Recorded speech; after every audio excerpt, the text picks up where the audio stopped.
दादा 2004 पासून राहते मी काय म्हणतो वाटातली नगर चौक पण आहे त्यांना बोलवा त्यांच्याकडे लेखी लिहून घ्या.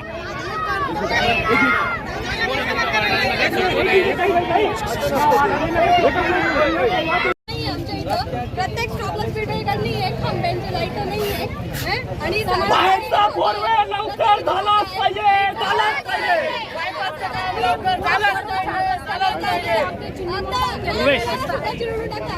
आम्ही दर महिन्याला 5 ते 6 ऍक्सिडेंट नाही आपल्याला लढावं लागेल त्याच्यासाठी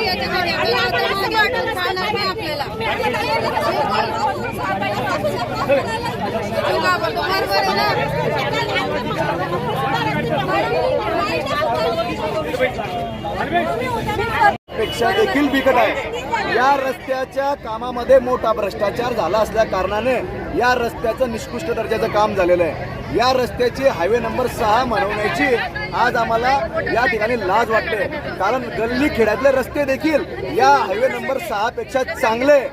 या ठिकाणच्या रस्त्यांची दुरुस्ती किंवा जर नॅशनल हायवे म्हणजे राष्ट्रीय महामार्ग कशा पद्धतीचे असतात आपल्या इथल्या राजकारण्यांनी जाऊन इतर राज्यांमध्ये बघावे, इतर जिल्ह्यांमध्ये बघावे त्या ठिकाणचे राष्ट्रीय महामार्ग कशा पद्धतीचे आहे आणि आपल्या जळगाव जिल्ह्यातून जाणारा हा राष्ट्रीय महामार्ग कशा पद्धतीचा आहे याच्यावरून पायी चालणं देखील कठीण आहे. अशा परिस्थितीमध्ये येथून रोज हजारो टनाचे रोज अवजड वाहतूक या रस्त्याने होत आहे. आमची एकच मागणी आहे की लवकरात लवकर या ठिकाणी भुयारी मार्गावरून समांतर रस्ते व्हावे व राष्ट्रीय महामार्गाच्या क्वालिटीचा या रस्त्याचं काम व्हावं. आणि बायपास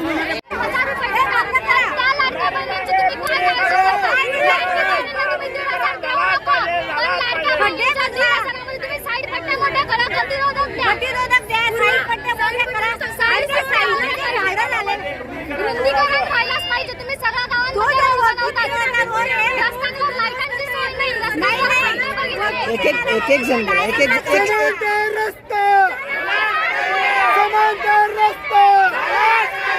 रस्त्याची ना तुझी नव्याने रस्ते राजीनामा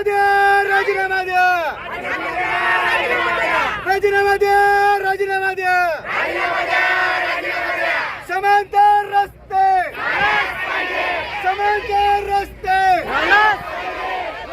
कोटेनगर पासून तर कालिंका मातेपर्यंत बांबोरी पासून तर कालिंका मातेपर्यंत हा इथे समांतर रस्ते यासाठी सुद्धा एक वेळेला आंदोलन झालं होतं, तेव्हा ते समांतर रस्ते मंजूर झाले होते. त्याचप्रमाणे बायपास सुद्धा या ठिकाणी मंजूर झालेला होता, पण यातली कुठलीही गोष्ट या ठिकाणी झालेली नाही. दिवसेंदिवस या ठिकाणी ऍक्सिडेंटचे प्रमाण वाढत आहे. येथील नागरिक जे आहेत आजूबाजूचे त्यांनी या ठिकाणी कसं राहायचं?